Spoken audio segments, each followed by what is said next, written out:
Ok, aquí tenemos con nosotros al doctor Edgar Bedford. Él es psiquiatra y además pertenece a la Asociación Mundial de Psiquiatría. Y nos preguntábamos nosotros, estando el mundo como está en materia de terrorismo, que pareciéramos estar viviendo la era del terrorismo, ¿qué piensan ustedes como psiquiatras en este momento? A uno se le ocurre preguntarse qué le pasa por la cabeza a una gente, o es que la tiene bien puesta, o es que todos tienen algún desorden, pero es una cosa increíble. En el atentado de Kabul, leíamos nosotros hace unos días, el muchacho estaba obsesionado con los tiroteos masivos. Entonces uno dice, bueno, ¿qué está pasando?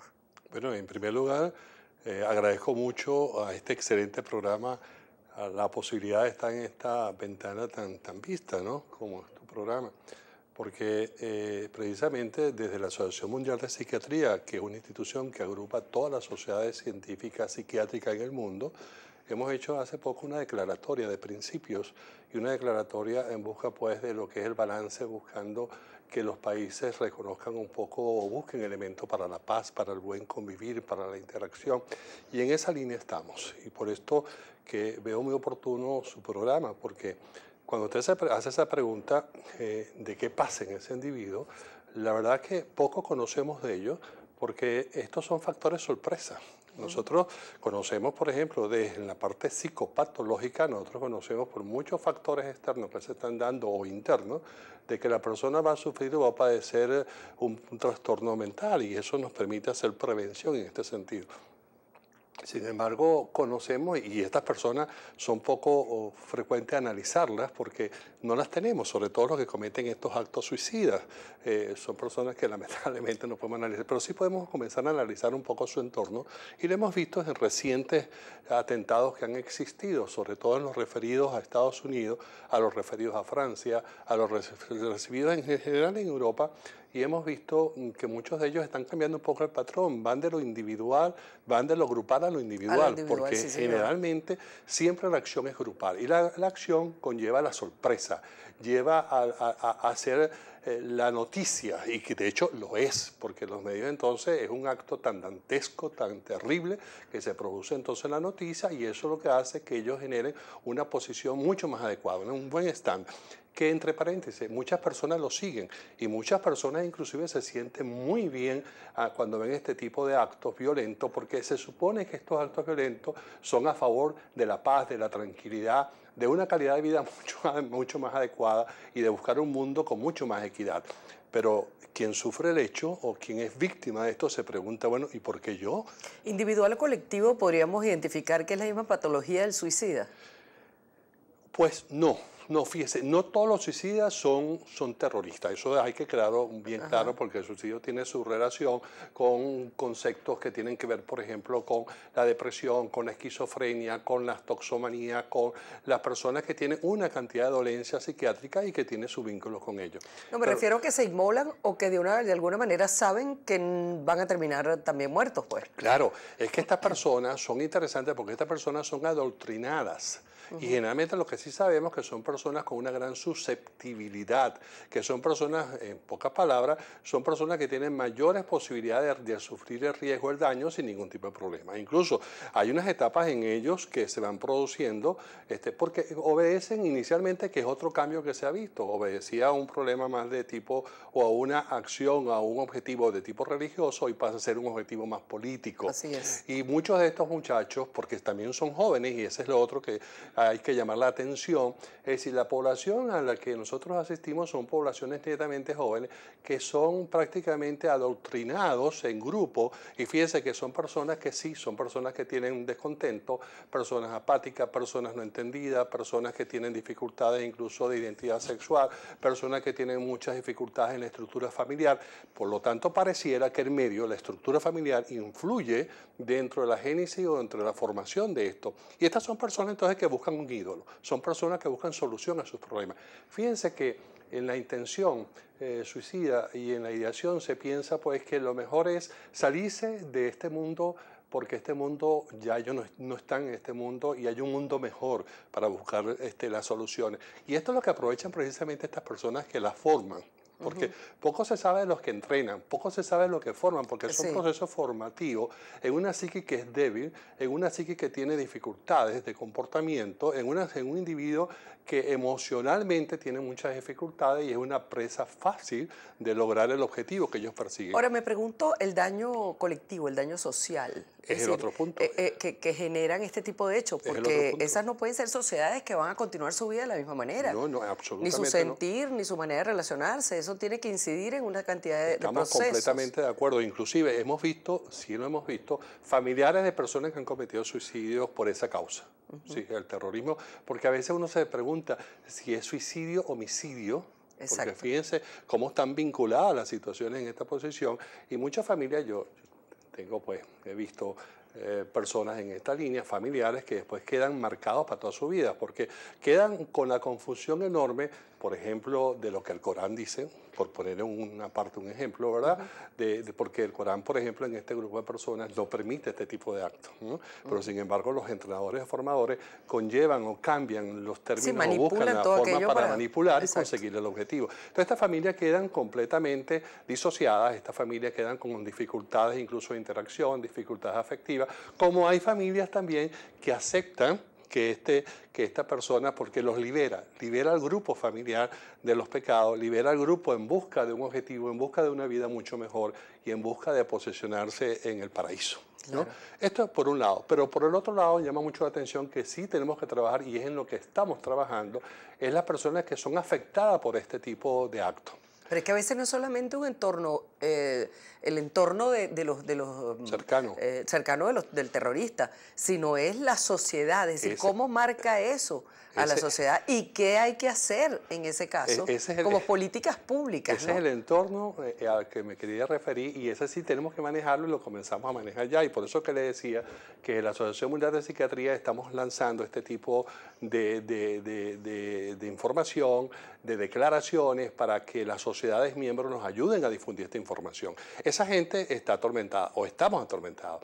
Yo le comentaba hace poco que estuve en Europa, en París y en España, y es increíble los cambios que existen en las personas en cuanto a su visión, en cuanto a su relación, su comunicación, su estructura paranoia, que algo puede suceder.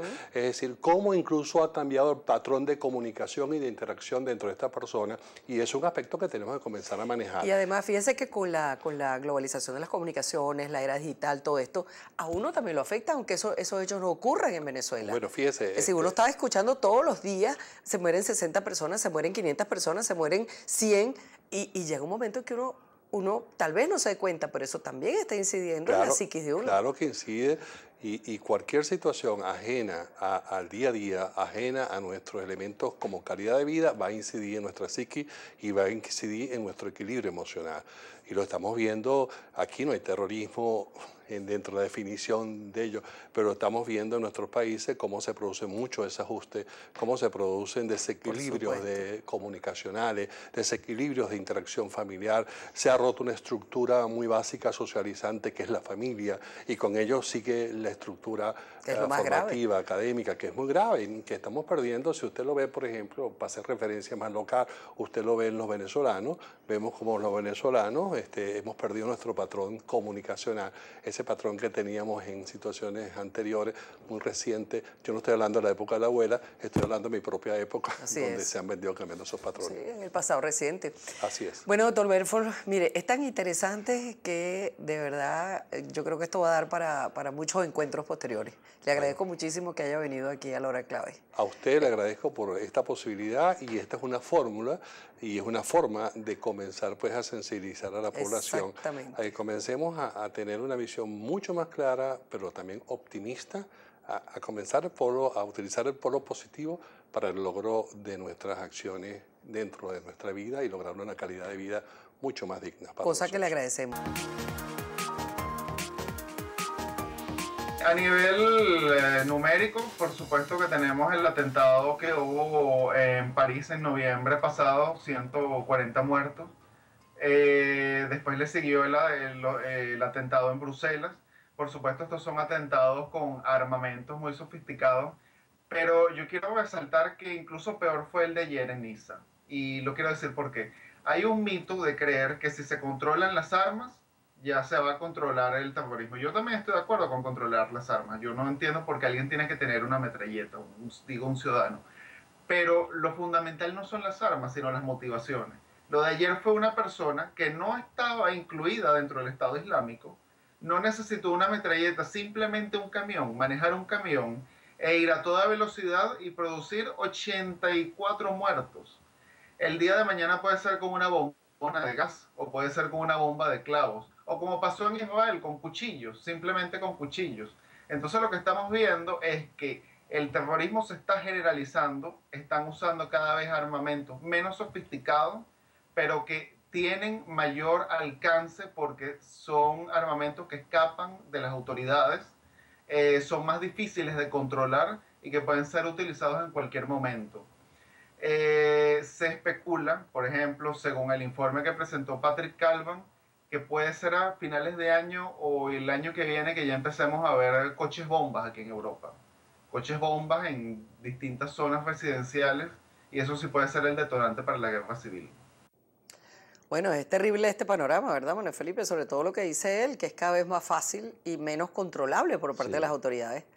Bueno, sin duda alguna, ¿no? Hemos visto en los últimos meses esta ofensiva del terrorismo, ¿no? Que comenzó, hay que recordar, el año pasado, el 2015, con el famoso atentado a la revista Charlie Hebdo en París. Después ocurrió también en París, los famosos en noviembre, estos ataques que ocurrieron en París con un saldo de muertos. Posteriormente tenemos los ataques en Bruselas, justamente en las estaciones del metro y muy cerca de la sede de la Unión Europea con todas las consecuencias. Tenemos lo ocurrido también ya más recientemente en el aeropuerto de Estambul, también con muertos, y lo ocurrido en Niza a propósito del aniversario de la toma de la Bastilla, que inicialmente se pensó que era una operación aislada, pero que posteriormente el Estado Islámico asumió su autoría, dijo que era un miembro pues, del Estado Islámico. No fue una operación, un soldado, no fue una operación de un grupo, sino de un soldado, además sin utilizar armas para matar, sino un camión, colocarlo que se desbordara frente a una multitud, ¿no? Ahora, ¿qué es lo que ocurre con esto? Que efectivamente el Estado Islámico está sufriendo derrotas en el escenario de la guerra convencional. Vija a vija el Estado Islámico en Siria y en Irak. Ya sabemos lo que ocurrió en Mosul, han sido derrotados en Mosul, antes en Faluya. Y frente a esto optan por otro planteamiento, que es hacer la guerra en las grandes capitales, sobre todo de Europa, porque es mucho más fácil y es mucho más, digamos, el impacto es mayor. Primero que su enemigo no están enfrentando un ejército convencional, no están presentando a la famosa alianza que encabeza Estados Unidos, que significan tanques, aviones, bombardeos, sino que sencillamente van a crear pánico entre la población civil. Y sus objetivos ahora no son los soldados que están en guerra, sino que es la población civil, porque esto tiene un gran impacto, genera miedo, y tiene un gran impacto propagandístico, que es uno de los recursos que ha utilizado el terrorismo últimamente. Ahora, esto, como decía nuestro entrevistado, sin duda alguna, pues les da alguna ventaja operativa. Y esto hace que todas las capitales del mundo, fundamentalmente de Europa, se hayan declarado en alerta frente a este peligro. Bueno, que no sabemos hasta dónde, por supuesto, puede ocurrir y que seguramente va a ser agravado también con lo que recientemente ocurrió en Turquía, el intento de derrocar el gobierno de Erdogan. Esa es la clave. Esa es la clave. Buenas noches.